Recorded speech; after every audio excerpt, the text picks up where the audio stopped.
als Jesus. Amen. Und bis zum Ende sind wir entschieden. Nur ihn wollen wir anbeten. Halleluja, Lob und Dank. Unser Retter hat's Leben gelassen. Er vergibt uns die Sünden, stillt jede Sehnsucht. Was für eine gute Botschaft.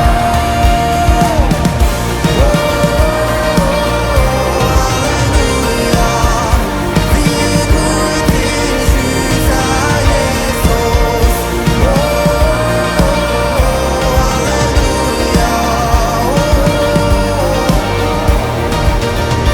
Wenn er dich befreit hat und dein Herz erreicht hat und du ein neuer Mensch bist, so komm und lob den Herr. Oh, wenn er dich entfacht hat und du erlebt hast, dass seine Kraft real ist, komm und lob den Herr, wer deine Schuld